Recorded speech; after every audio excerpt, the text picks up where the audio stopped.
An accidental discovery in a forgotten chamber beneath the Vatican places a young restorer in possession of centuries-old secrets, but she barely knows that unseen eyes are already watching her every step and that the shadows of the eternal city hide more than just history. Before we delve into the dark corridors and ancient secrets that could rewrite the past, subscribe now to our channel so you don't miss a single detail of this electrifying plot. And tell us in the comments below, from which city or country are you following this journey? We love knowing how far our stories reach. Now, take a deep breath, because the walls of the Vatican are about to whisper their darkest secrets. The key? Email arrived on a rainy autumn morning in Boston, an almost ironic contrast to the brilliance promised in its content.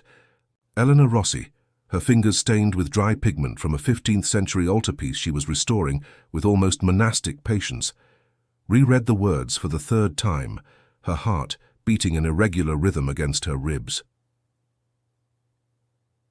The sender, Segretaria. Dadi Stato Città del Vaticano. The subject, Invitation for Confidential Restoration Project. It was real.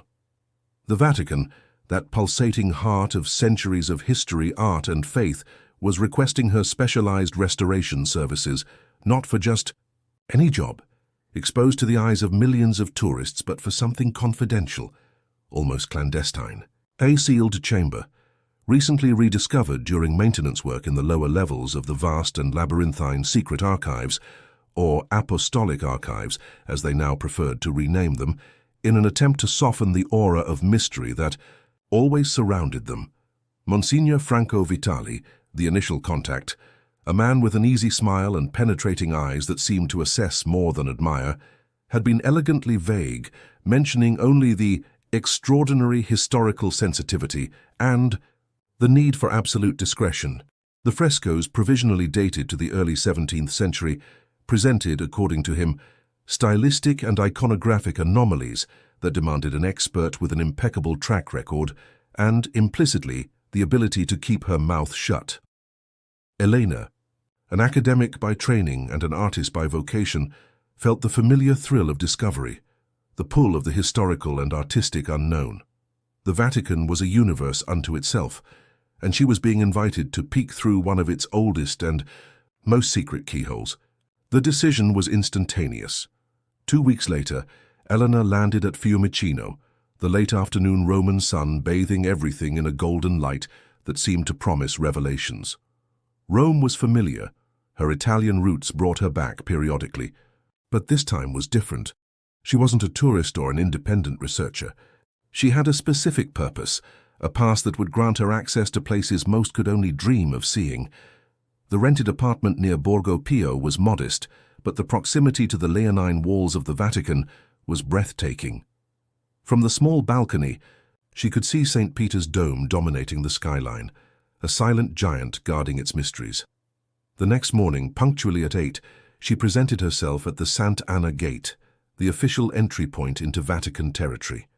The Swiss Guard, in their colorful Renaissance uniforms and holding halberds, looked like they stepped out of a painting.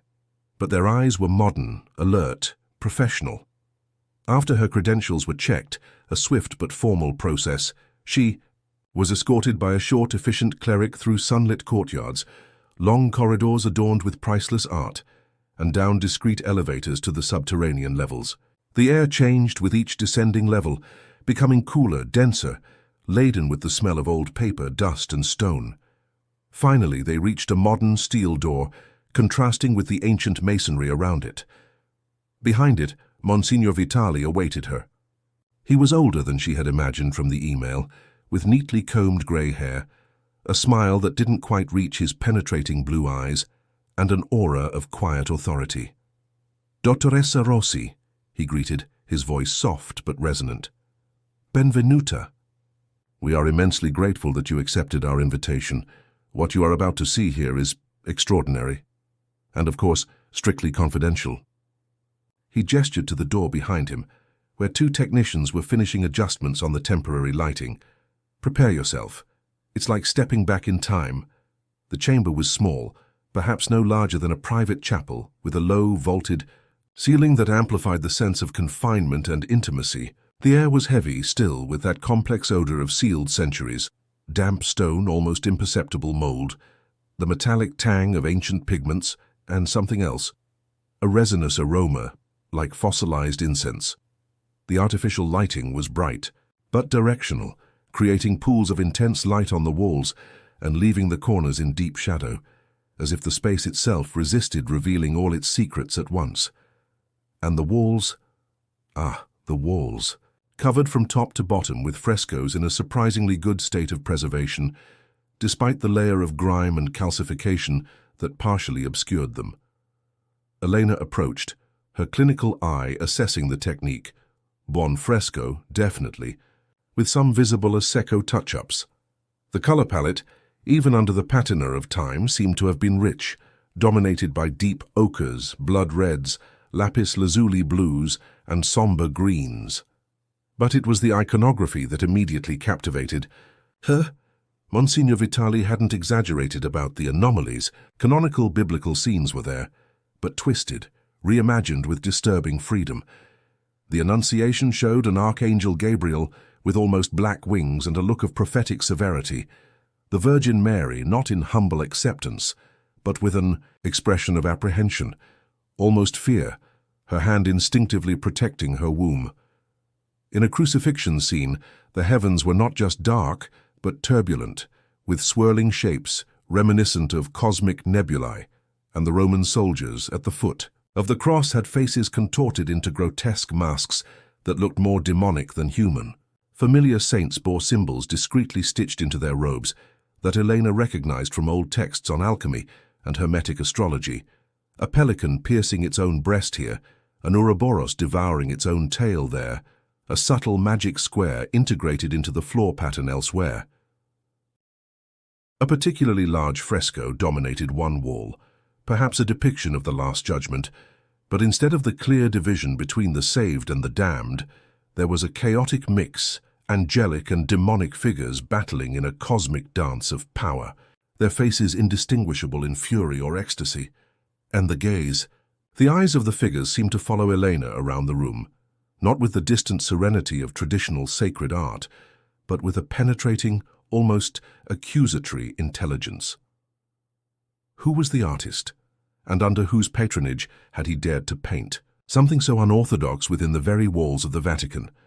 This place wasn't just a forgotten chapel, it was a visual testament to a faith or philosophy that dangerously deviated from the official narrative. The following days settled into a routine of total immersion. Elena arrived early, exchanged few words with the guards and technicians, and shut herself in the chamber for hours on end, the outside world disappearing as she dialogued with the past through her fine brushes, swabs, and carefully selected solvents. The work was slow, demanding absolute concentration. Each square millimeter of dirt removed was a small victory, revealing a gleam of original color, a hidden detail, an expressive brushstroke of the unknown artist. She documented every step with high-resolution photographs and meticulous notes, her analytical brain cataloging pigments, application techniques, signs of previous restorations or structural damage, but her heart was increasingly involved in the mystery of those images. Who was Cardinal Bellini, whose name began to surface in her nightly research as a possible patron of unconventional arts in the 17th century? A man known for his intellectual brilliance, his interest in Galileo and natural philosophies, and who, according to persistent rumors, corresponded with secret societies and alchemists throughout Europe before his sudden and unexplained disappearance. Could this chamber have been his private oratory, a secret space where he explored the boundaries between faith, science, and the occult? As she worked on the somber figure of an angel whose wings seemed made of starry night, Elena felt a shiver. There was an intensity in those paintings, a conviction that transcended mere artistic heresy. There seemed to be coded knowledge there, a message waiting to be read.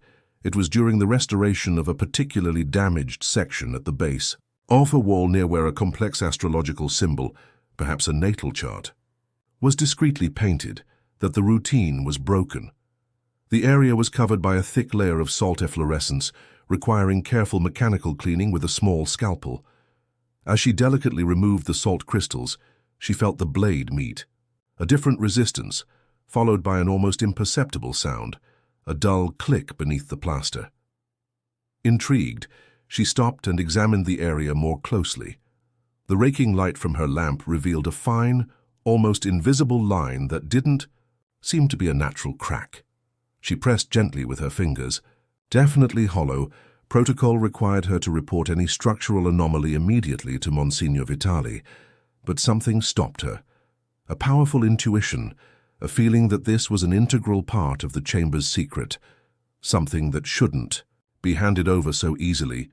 She glanced at the sealed entrance of the chamber, listened to the heavy silence around her, broken only by her own breathing. She was completely alone. Curiosity, now mixed with a dose of transgressive adrenaline, won out. Using the tip of the scalpel as a lever, with the skill of someone who knows the fragility of ancient materials, she traced the subtle line. A small rectangular section of plaster and stone, cleverly disguised to blend with the wall, came loose with a sigh of ancient dust. It revealed a dark cavity, a niche carved into the solid masonry, clearly made to conceal something. The beam from her headlamp pierced the darkness of the niche. Elena's heart pounded erratically. Her eyes, accustomed to the dim light, distinguished two objects resting on the bare stone bottom. They weren't the glittering treasures of popular imagination. No golden chalices, papal tiaras, or saints' bones. They were more sober objects, yet they emanated an aura of even greater importance. One was a dark metal cylinder, about 15 centimeters long and perhaps 5 in diameter. It seemed to be made of bronze or a similar alloy, now patinated to a dark grayish-green by the passage of time. Its surface wasn't smooth. It was covered with intricate engravings, lines, geometric symbols, letters that didn't belong to any alphabet she knew, and tiny gears visible at both end caps, suggesting an internal mechanism. It was heavy, cold to the touch, and vibrated with a silent complexity. Beside it, almost touching, was a small book, a diary or codex, bound in dark leather, almost black, that seemed to drink the light. The leather was remarkably supple, the edges of the thin, yellowed parchment pages perfectly aligned, protected from time within that sealed hiding place. A small leather strap served as a clasp. Elena hesitated for a moment, the weight of the discovery pressing down on her. This was more than art, more than history. This was a deliberately buried secret. A secret that someone, perhaps Cardinal Bellini himself, didn't want found, or perhaps had wanted found only by the right person at the right time. With hands that trembled slightly, not from fear, but from an almost reverent excitement, she picked up the cylinder first, then the diary. She quickly hid them in the bottom of her canvas workbag, under cleaning cloths, gloves, and small jars of pigment. She stood up, replaced the loose stone as best she could, disguising the seam with a little dust from the floor. The silence in the chamber seemed accusatory. The figures in the frescoes, with their penetrating eyes, seemed to have witnessed everything. Leaving the Vatican that late afternoon was an ordeal unlike any other time. Every step through the now familiar corridors seemed to resonate with guilt and apprehension. She felt the gazes of the hurrying clerics, the lay staff, the Swiss guards, as if they all knew what she carried in her bag. The weight of the cylinder and the diary seemed to pull her down, an anchor of secrets. As she crossed St. Peter's Square, bathed in the soft evening light, the grandeur of the Basilica and Bernini's colonnade felt oppressive, a monumental reminder of the power and history she might be about to challenge. On the bustling streets of Rome, heading towards her apartment, the feeling of being watched intensified. A man reading a newspaper in a cafe seemed to look up for too long as she passed. A dark car seemed to slow down beside her for an instant.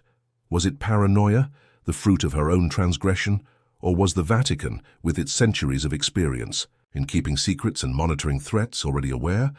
She forced herself to maintain a normal pace, not to look back, but the prickling on the back of her neck persisted.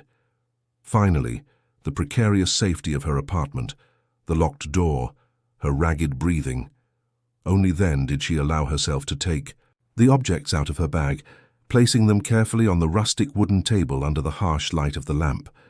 The night unfolded in a feverish and frustrating exploration. The metal cylinder resisted all her attempts at understanding. Turning the end caps in certain combinations produced soft clicks, and through small openings she could glimpse lenses and perforated discs moving, but without a clear pattern or obvious purpose.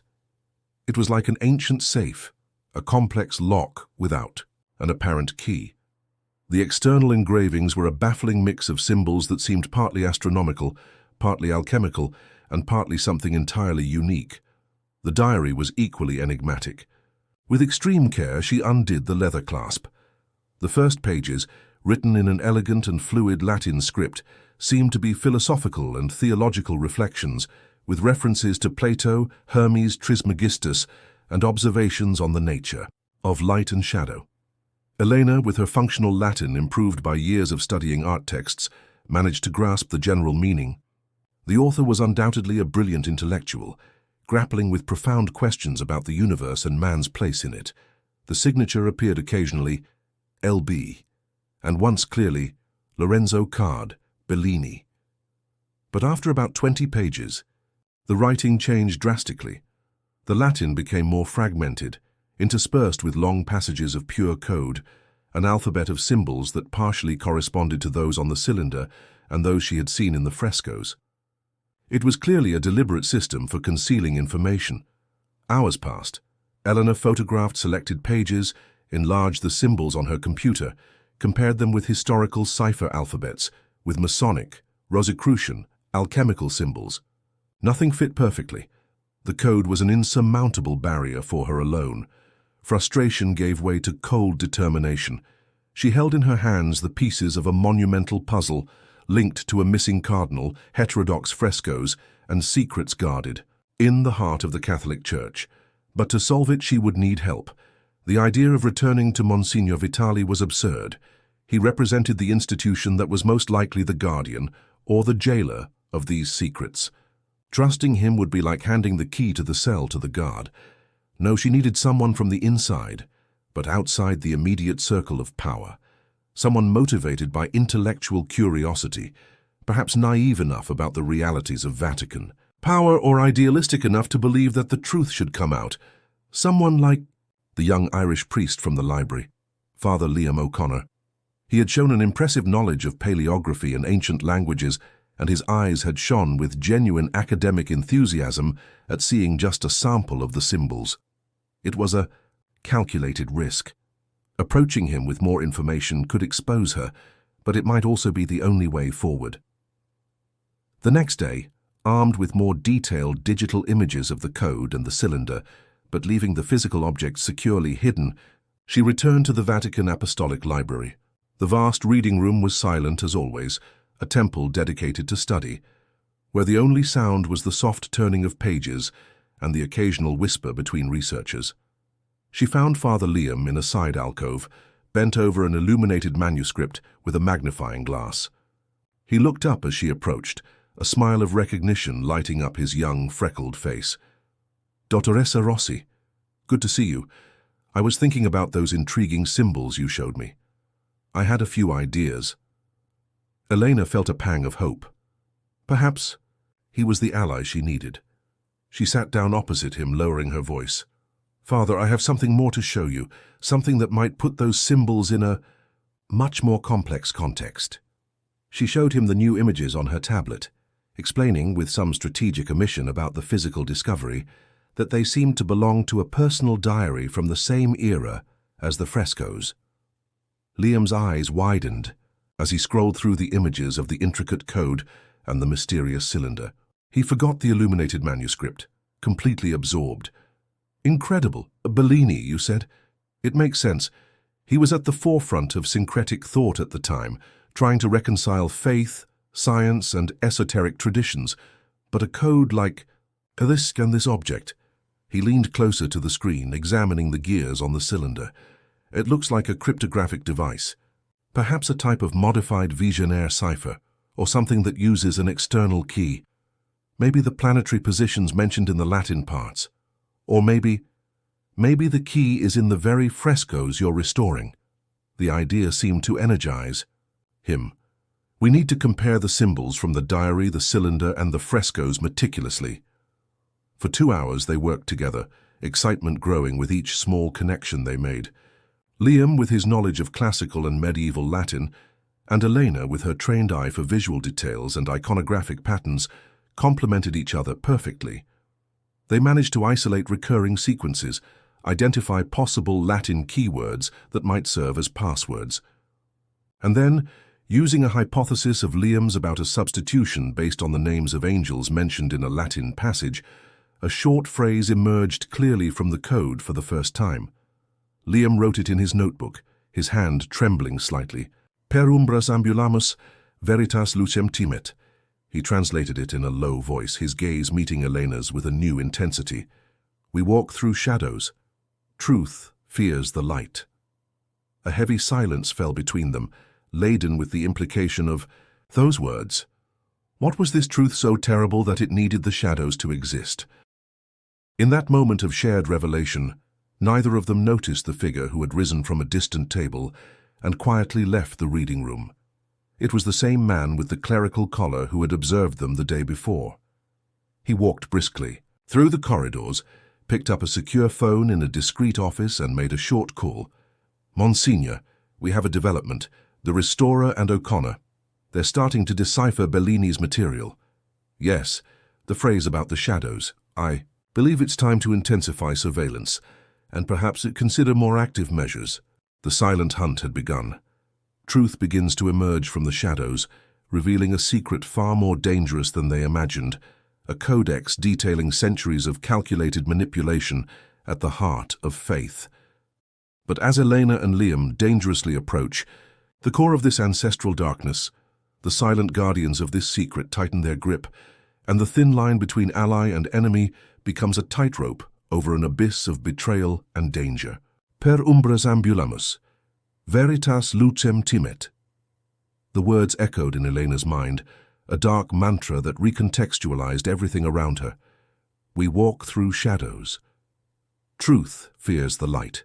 Every exchanged glance in the opulent corridors of the Vatican, every polished smile from a prelate, every shadow cast by the grand architecture, now seemed charged with hidden meaning, potential duplicity. The work in the secret chamber became an exercise in constant tension. While her skilled hands continued the meticulous task of removing the patina of time from the disturbing frescoes, her mind raced, comparing each newly revealed symbol, each anomalous iconographic detail, with the coded pages of Bellini's diary that she and Liam studied feverishly during the nights.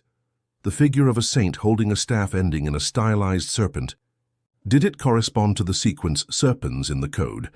The unusual depiction of 7 stars in a halo, was it a reference to the Pleiades mentioned by Bellini in his astrological notes, and therefore a key to the cipher of that section?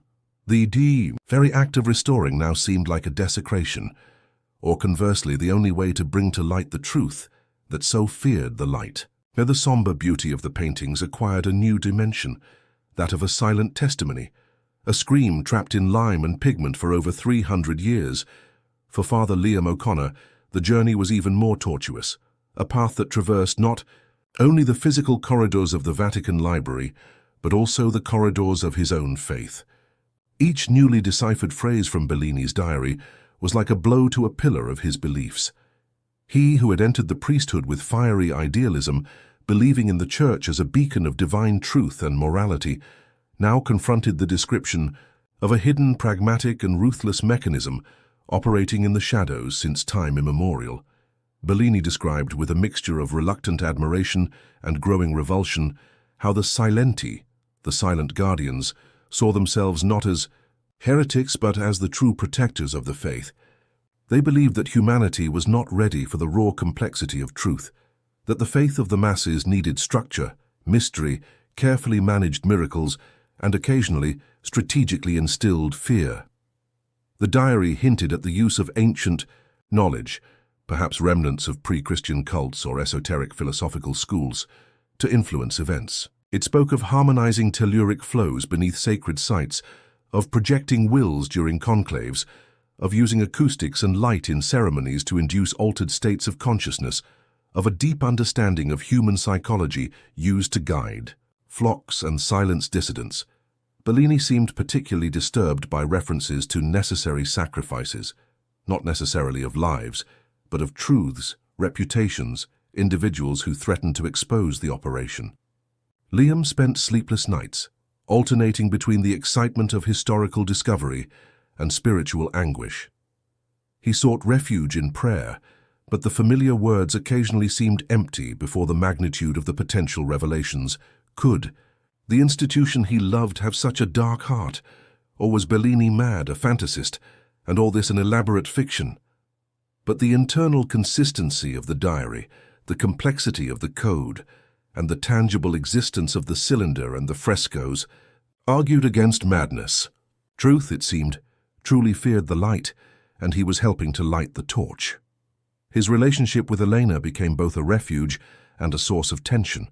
They shared the adrenaline of discovery, the frustration of cryptographic dead ends, the growing fear of surveillance. But Elena, with her secular pragmatism, saw it primarily as a historical secret and a power conspiracy. Liam saw the foundations of his spiritual world trembling. Their collaboration evolved into a careful dance of secrecy and research. Nightly meetings became the norm, held in constantly changing locations to avoid patterns. Eleanor's small apartment, despite its convenience, felt increasingly exposed. They began using anonymous cafes in neighborhoods farther from the Vatican, consulting books in public libraries under the pretext of other research, exchanging coded information in seemingly innocuous emails. The Vatican gardens, with their labyrinthine paths and shaded corners, became a favorite spot for quick, tense conversations at dusk. The Baroque splendor and manicured nature serving as a surreal backdrop to their discussions of secret codes and centuries-old manipulations. The metal cylinder remained the most frustrating piece of the puzzle. Eleanor had used her restoration skills to clean it carefully, revealing even more intricate details in the engravings: spirals, interconnected triangles, what appeared to be stylized constellations. Liam, researching obscure texts on ancient mechanisms and automata, hypothesized that it might be a type of ciphered astrolabe, which would only work when aligned with a specific celestial configuration, perhaps the one mentioned by Bellini on the night of his disappearance. Or perhaps, as Elena increasingly suspected, the key lay in the frescoes. Bellini repeatedly mentioned the importance of sacred geometry and visual correspondences. Maybe a specific pattern in the frescoes, when read correctly, perhaps by overlaying a diagram of the cylinder, would reveal the necessary combination. They tried various approaches, projecting images of the frescoes, overlaying diagrams of the cylinder, but without success. The cylinder stubbornly guarded its secret. As they wrestled with the code and the cylinder, the external pressure undeniably mounted. Small incidents accumulated with alarming frequency. One day, Eleanor found the tire of her rented scooter flat, a nail positioned too precisely to be accidental. Another day, a crucial file with her notes on the chemical composition of the fresco pigments became corrupted on her laptop, and the online backup was also inaccessible. These were pinpricks, meant to hinder, intimidate, remind her she was being watched. Liam faced more psychological pressure. His access to certain restricted areas of the archives was formally revoked, citing new security protocols. He found books moved on his desk in the library, notes of his disappeared. The conversation with his superior repeated, this time with a less gentle tone, closer to a veiled order. And then there were the stairs. The severe-faced man with the clerical collar became an almost constant presence, though always at a distance. They saw him near Elena's apartment, near the library. Once even at a mass Liam was celebrating in a small side chapel. He never approached, never spoke, just watched with a cold, patient intensity that was more terrifying than any open threat. Who was he? A member of the modern Silenti? Elena began to feel the weight of claustrophobia, not just physical, but psychological. The beauty of Rome now seemed like a facade, the ancient streets potential mazes. The Vatican itself, once a symbol of fascinating history, had transformed into a golden spiderweb, and she felt the threads tightening around her. The urgency to locate the Codex Umbrarum became paramount. If Bellini was right, the Codex wasn't just a historical record. It was a compendium of power, detailing methods and perhaps even locations of influence that might still be in use. Finding it was the only way to fully understand what they were up against, and perhaps the only bargaining chip they would have if cornered. Bellini's diary was their only hope. Liam spent days reviewing the Latin passages, looking for double meanings, veiled references. Elena re-examined her high-resolution photographs of the frescoes, searching for clues hidden in the complex iconography. It was a combination of both that finally gave them a breakthrough. Liam noticed that Bellini repeatedly used the word lapsus, fall, error, lapse, not only in theological contexts, like lapsus angelorum, the fall of angels, but also in descriptions of physical structures, such as lapsus aquae, waterfall, or lapsus lapidis, fallen stone or gravestone. Eleanor, in turn, remembered a detail in one of the darkest frescoes in the secret chamber, a small marginal scene, almost hidden in the decorative border, showing a fountain in a courtyard with an indistinct angelic figure hovering over it, and a prominent stone on the ground receiving the overflowing water. The image was small, almost a sketch, but the composition was peculiar. Combining this with the deciphered phrase, sub umbra angeli lapsi, ubi aqua lapidem sanctum invenit, under the shadow of the fallen angel, where water meets the sacred stone, a new interpretation emerged. What if Angeli Lapsi wasn't Lucifer, nor a literal angel, but the name or moniker of a specific place? A place known for a fallen angel, or perhaps a fountain associated with an angel where water touched a sacred stone. The search for this location became the main focus. They dismissed the obvious fountains in the gardens and the Basilica. Liam researched old maps of the Vatican and Rome, looking for places with suggestive names. Eleanor scoured photographic archives of Baroque art and architecture. The answer, when it came, was almost anticlimactic in its simplicity, discovered by Eleanor in a footnote of an obscure treatise on the minor fountains of Rome. There existed, or at least had existed in the 17th century, a small public square tucked between the Vatican wall and the Borgo district, known locally as the Piazzetta dell'Angelo Piangente, the little square of the weeping angel, or perhaps the grieving fallen angel. The name was due to a modest but ancient Baroque fountain whose centerpiece was a bronze statue of an angel, with a broken wing seeming to mourn over the basin, the water, aqua, running down its form and falling onto a large marble slab, lapidem, that formed the fountain's base and part of the pavement. This slab, according to the note, bore an ancient inscription, possibly a dedication or an epitaph. It was there. It had to be. The description perfectly matched Bellini's clue and even the sketch in the fresco. The location outside the main Vatican walls, but still under its shadow and influence, also made sense for a secret that needed to be accessible but not obvious. The decision to investigate the Piazzetta dell'Angelo Piangente was made with a mixture of excitement and dread. They knew it was the riskiest move they would make. If the Silenti were monitoring their progress, that location would be the obvious convergence point. Any visit would be dangerous. They chose to go late at night, hoping the darkness and emptiness of the hour would provide some cover. The walk through the silent, dimly lit streets of the Borgo was a test of nerves. Every closed door seemed to hide an observer. Every cat that crossed their path made their hearts jump. Elena clutched a small bag with basic tools, a powerful flashlight, gloves, frottage materials, while Liam murmured tense prayers. The square was smaller than they imagined, an intimate, forgotten space surrounded by old buildings whose windows were dark, empty eyes.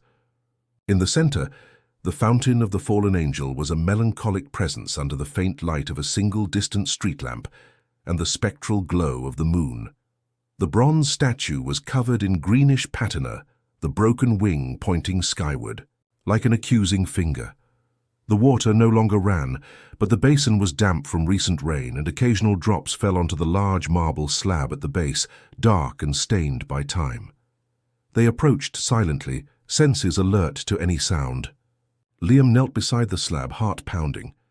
The inscription was there, worn by centuries of footsteps and weather, but discernible. They were Latin letters, but they didn't form recognizable words. Rotes, opere, tenet, Areposator.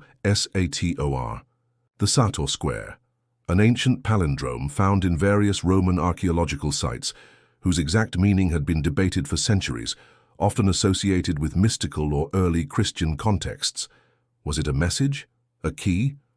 Liam quickly took out the tracing paper and a graphite stick, starting to take a careful rubbing of the eroded letters, his breath forming small clouds in the cold night air.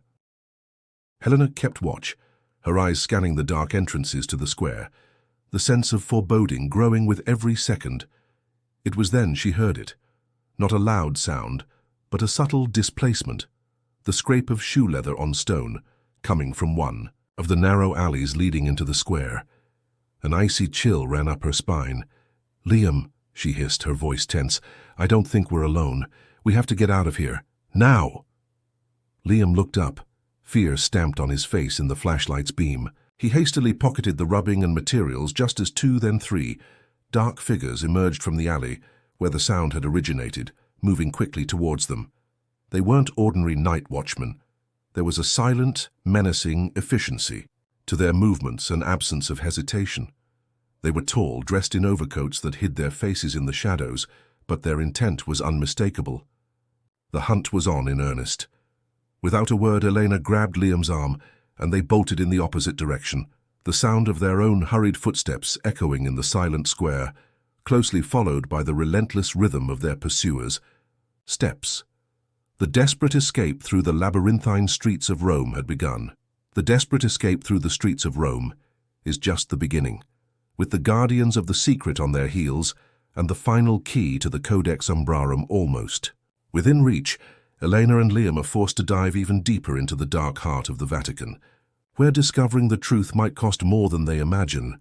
This is the final part of our journey, the climax you've been waiting for. To ensure you don't miss future stories and investigations like this, click now on the subscribe button and activate the bell. And don't forget to tell us in the comments from which corner of the world you unraveled this mystery with us. Your participation is our greatest encouragement. Now hold on tight, because the final confrontation awaits us in the most secret depths. The Roman knights swallowed Elena and Liam as they ran, the sound of their own pounding hearts and ragged breaths muffled by the echo of the relentless footsteps, chasing them. The narrow alleys of the Borgo, once picturesque, transformed into a claustrophobic maze. Shadows danced on the damp walls, every dark corner a potential trap, every lit window an impassive eye witnessing their flight.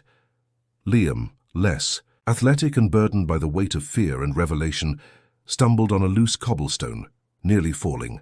Elena hauled him up, adrenaline giving her unexpected strength. "This way," she gasped, pulling him into an even narrower passage, little more than a slit between two ancient buildings, smelling of garbage and dampness. They squeezed through, hearing their pursuers' steps hesitate at the entrance of the main alley before continuing onward. For a precarious moment, they had a reprieve. Crouching in the fetid darkness, they tried to control their breathing, listening as the sounds of the chase gradually faded. The silence that followed was almost as deafening as the run. They were safe for now, but lost, alone, and hunted in the city that was the epicenter of the power now threatening them. "The Sator Square," Liam whispered, his voice hoarse, pulling the crumpled rubbing from his pocket. "Rota's opera tenet Arepo Sator. It's a famous palindrome found in many ancient places, even Pompeii. It's always been considered an enigma, maybe an early Christian talisman, maybe something pagan. But Bellini wouldn't put it there just for decoration." He looked at Elena, his eyes seeking answers in the dim light. He must have seen a specific meaning in it. Rotas can mean wheels or to turn. Opera, work or care. Tenet, holds or maintains. Arepo is the strangest word. Maybe a proper name or plough. Sator, sower or creator. The sower Arepo holds the wheels with care. It was a puzzle within an enigma. Elena took the paper, her fingers tracing the ancient letters. Her mind, trained to see visual patterns, focused on the structure. "It's a perfect square, Liam. 5 words of 5 letters. Reads the same in 4 directions. Maybe it's not the words themselves, but the shape, the structure, or the location. Where else in or near the Vatican could they find that symbol? Liam thought quickly, searching his vast knowledge of the archives and local history. There's an ancient, almost erased version on one of the walls of the necropolis beneath St. Peter's, near where they believe Peter's own tomb lies, and there are mentions in old texts of it being used as a protective symbol in certain secret chapels or libraries within the apostolic palaces. But which one would Bellini mean? The answer, Eleanor realized with a mental click, might lie in the one object they still hadn't fully deciphered, the metal cylinder. Liam, the cylinder. Bellini hid it with the diary.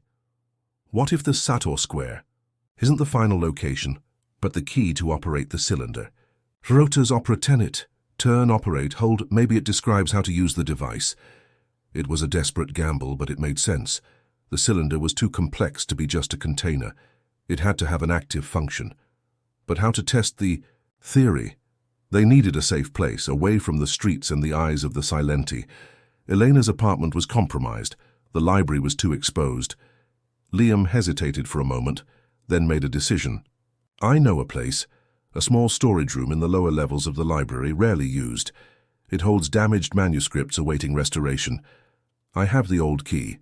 It's risky to go back into the Vatican, but it might be the only place we'll have the time and resources to try. The thought of returning to the lion's den was terrifying, but the alternative, wandering hunted through Rome, was worse.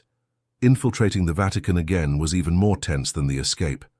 They used a less guarded service entrance known to Liam, timing their passage between Swiss Guard patrols and avoiding the security cameras Liam knew, or hoped, had blind spots. They moved like ghosts through the silent, sleeping corridors, every creak of the floorboards, every distant hum of an electrical appliance amplified by the tension. The apostolic library was dark and imposing at night, the vast shelves of knowledge seeming to hold more secrets than ever. Liam guided them through secondary corridors and narrow staircases to a heavy, unmarked wooden door on a rarely accessed subterranean level. The ancient lock groaned under Liam's key, and they slipped inside the small storage room. The air was still and smelled of dry parchment and dust. Shelves filled with damaged codices and scrolls lined the walls. It was a small, forgotten sanctuary of wounded knowledge, and for now their refuge. Elena carefully retrieved Bellini's cylinder from her bag. Under the weak beam of Liam's emergency flashlight, she examined it again in light of the new theory. The shatter square. 5 words. 5 letters.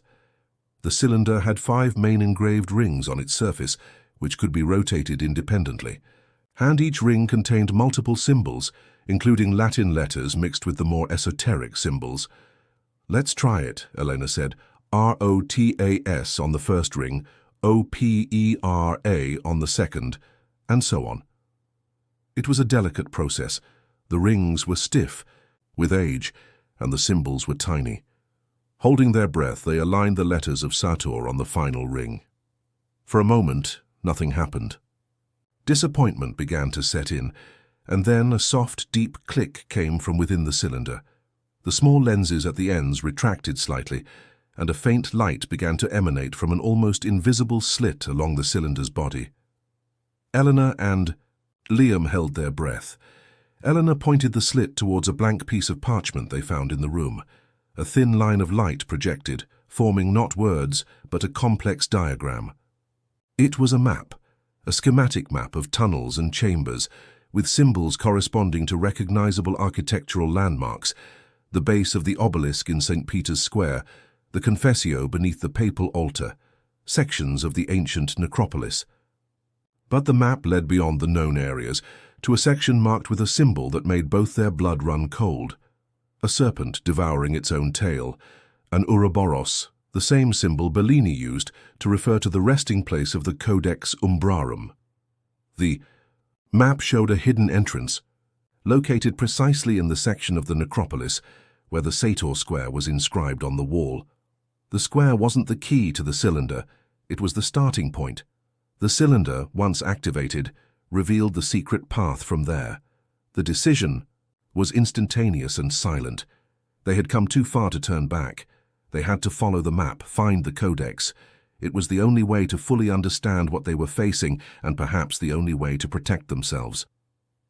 The journey to the necropolis was another exercise in stealth and frayed nerves. The area was generally closed at night, patrolled sporadically. They hid in the shadows of ornate papal tombs, waiting for patrols to pass. Finally, they reached the wall with the almost erased Sator square. Following the diagram projected by Bellini's cylinder, they found the exact spot indicated, a stone slab on the floor that looked identical to the others. But when Elena, using her experience with ancient structures, pressed a specific combination of points on the slab's edge, they heard a dull click, and the stone pivoted smoothly on a hidden axis, revealing a narrow, dark staircase descending into the bowels of the earth beneath the Vatican. The air that rose from the opening was cold, ancient and heavy with the smell of damp earth and something else, a metallic, stagnant odor. They exchanged a look, fear mixed with determination. Liam made the sign of the cross, a silent prayer on his lips. Elena took a deep breath. Together they began to descend into the unknown. The passage was narrow and steep, clearly unused for a long time. Cobwebs brushed against their faces, and the silence was so profound they could hear the blood pulsing in their ears. Bellini's cylinder continued to project the ghostly map ahead of them, guiding them through a labyrinth of tunnels that seemed much older than the Basilica itself above. Some sections were clearly of ancient Roman construction, others seemed even more primitive, carved into the bedrock itself. At points, they saw niches in the walls containing funerary urns or forgotten bones, silent testimonies of past ages. The map led them through subterranean chambers, not listed on any official record, passing beneath massive foundations and ancient cisterns. The sense of depth and isolation was overwhelming. Finally, the map indicated they had arrived. They stood before a massive bronze door, covered in a dark green patina and adorned with strange reliefs that mixed Christian iconography with astrological and Egyptian symbols. In the center of the door was a circular indentation that perfectly matched the diameter of Bellini's cylinder. Elena fitted the cylinder into the recess. There was another click, and hidden mechanisms groaned within the door.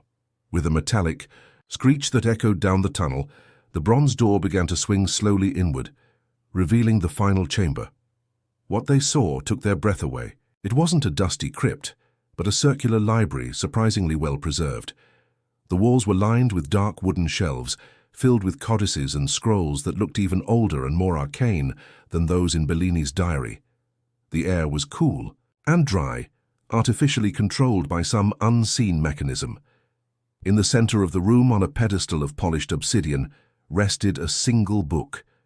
It was large, much larger than the diary, bound in a material that looked like dark leather, almost reptilian to the touch, with metal clasps that were neither gold nor silver, but a black matte metal. There was no title on the spine, but they both knew what it was. The Codex Umbrarum.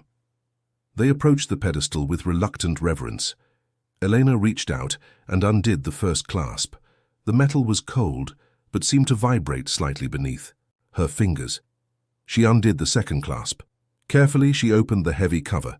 The pages were not ordinary parchment, but a thin, almost translucent material, incredibly resilient, covered in meticulous hypnotic script, a mixture of Latin, Greek, Aramaic, and symbols they had never seen before. The margins were filled with detailed and disturbing illustrations, astronomical diagrams superimposed on maps of sacred sites, instructions for rituals involving specific chants and body postures, depictions of historical events, the coronation of Charlemagne, the East-West Schism, specific papal conclaves, with annotations suggesting hidden influence, and drawings of artifacts of persuasion, objects resembling relics, but with descriptions of how to use them to focus will emanations or exploit sympathetic resonances. They randomly turned a few pages, absorbing shocking fragments. One section detailed how to use the fear of hell and the promise of paradise in a calculated way to ensure obedience and donations.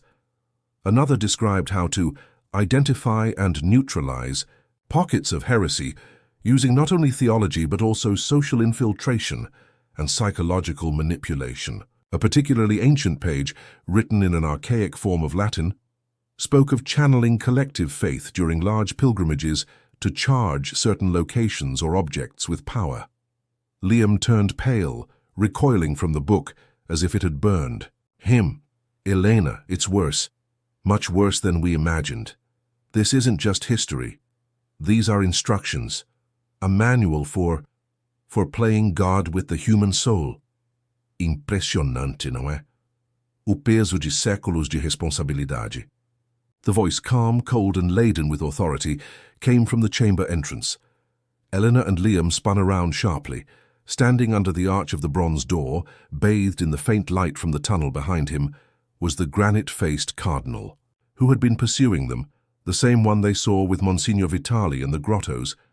Beside him, slightly behind, stood Vitali himself, his face now devoid of its easy smile, replaced by a mask of cold efficiency. And behind them, blocking any escape route, were the two tall men in overcoats who had chased them in the square. The cardinal advanced slowly into the chamber, his eyes showing not surprise, but a sort of resigned satisfaction. Dottoressa Rossi, Father O'Connor, I admit I underestimated your tenacity. Reaching this place is a feat few have managed in recent centuries. He stopped a few meters from them, his gaze shifting from the open codex to the shocked faces of Elena and Liam. My name is Cardinal Valerio Volpe, and I am the current custodian of the legacy you have just desecrated with your eyes. Legacy, spat Elena, shock giving way to anger. This is a manual for manipulation, for lies told over centuries. Cardinal. Volpe sighed, an almost theatrical sound. Perspective, Dottoressa. What you call manipulation, we call shepherding. Humanity, for the most part, craves certainty, order, a higher power to give meaning to the chaos of existence. Absolute truth, the raw complexity of history and faith, would be too heavy a burden for most to bear. It would cause panic, schism, the destruction of the very structure that gives solace to billions. He gestured towards the codex. This knowledge is not evil. It is a tool. Dangerous, yes, but used over the centuries by men who sincerely believed they were protecting the church and civilization itself from far worse forces. The power contained here ensured that the light of faith, even if filtered, continued to shine through the darkest ages. It is a terrible but necessary burden. Necessary, intervened Liam, his voice trembling with indignation and pain. Deceiving millions, using the sacred to control, justifying atrocities in the name of a greater good defined by you. That is not faith, Your Eminence, it is the deepest blasphemy. Volpe fixed his cold gaze on Liam. Father, your faith is admirable but naive. You serve the idealized church, we serve the real church, the one that exists in this imperfect world, struggling against ignorance, greed, and the relentless pursuit of secular power. The Silenti, as Bellini called us, exist to make the difficult decisions, to dirty our hands in the shadows so that the luminous facade of faith can remain intact for believers like you.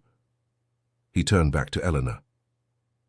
Now, Dottoressa, we have a delicate situation. You have seen what you should not have. Father O'Connor, unfortunately, has violated his vows of obedience in a spectacular fashion. The Codex must remain here, protected, and the knowledge of it cannot leave this chamber. The implied threat hung heavy in the cold air. Elena looked at the open codex on the pedestal, then at Volpe and his men, and at Liam's pale, determined face beside her. Her mind raced, assessing the impossible options. Fighting was suicide. Handing over the codex and promising silence. Volpe would never believe them. They would be silenced permanently one way or another. Destroy the codex? Erase that terrible but real history? It would be a crime against truth, however ugly it was. Reveal it to the world? How? Even if they escaped, who would believe them? They would be discredited, ridiculed, perhaps hunted for the rest of their lives. And the chaos Volpe predicted. Would she be responsible for it? Was there a fourth option? Her gaze fell on Bellini's cylinder, still fitted into the door. Bellini hadn't wanted to destroy the codex. He wanted to understand it, perhaps reveal it in a controlled way.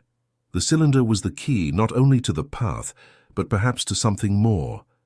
A desperate idea began to form, As Volpe continued his speech about responsibility and sacrifice, Elena took a slow, deliberate step towards the door, as if retreating in submission.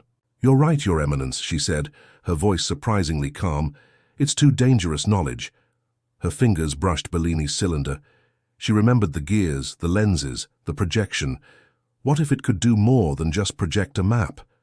Bellini was a scientist, a man interested in mechanisms. What if the cylinder had a latent defensive or destructive function, or perhaps a recording function?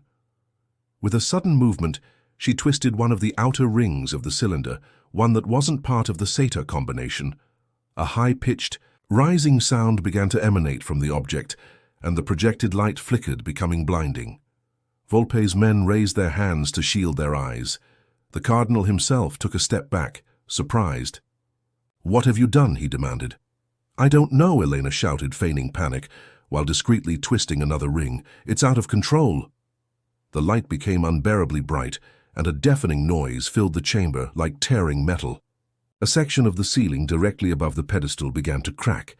Dust and small stone fragments fell onto the codex. Volpe and Vitali looked up, alarmed. Amidst the confusion, Elena grabbed Liam's arm. "Now!"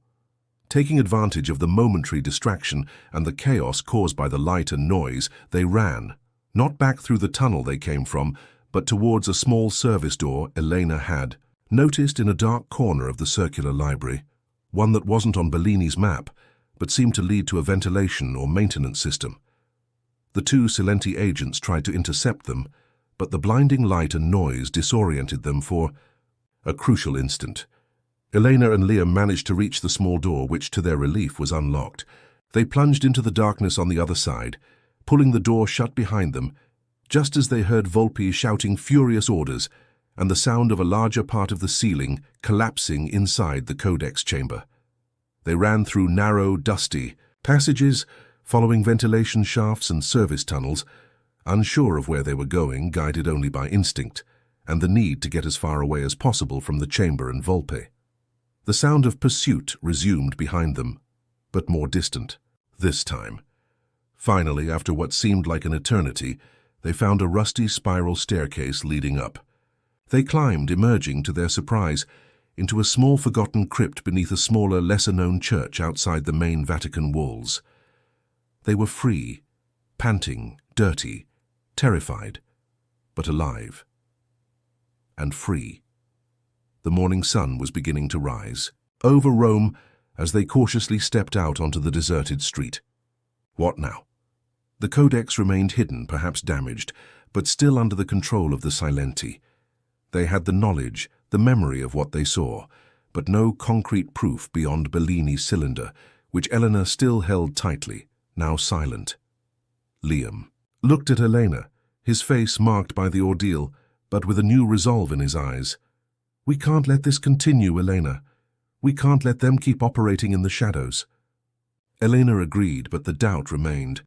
How to fight a power so ancient, so secret, so deeply rooted? Their adventure had ended, but the real battle was perhaps just beginning. Bellini's cylinder in her hand felt warm, almost alive. Perhaps the missing cardinal had left one last surprise within its complex mechanism, one last key, one last secret. The story was far from over.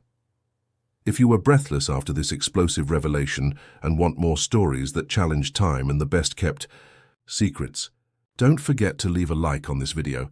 It helps us a lot to continue bringing content like this. Subscribe to the channel and hit the notification bell so you don't miss our next adventures. And of course, leave your comment below with suggestions for topics or mysteries you'd like to see unveiled here. Your opinion is very important to us. See you next time.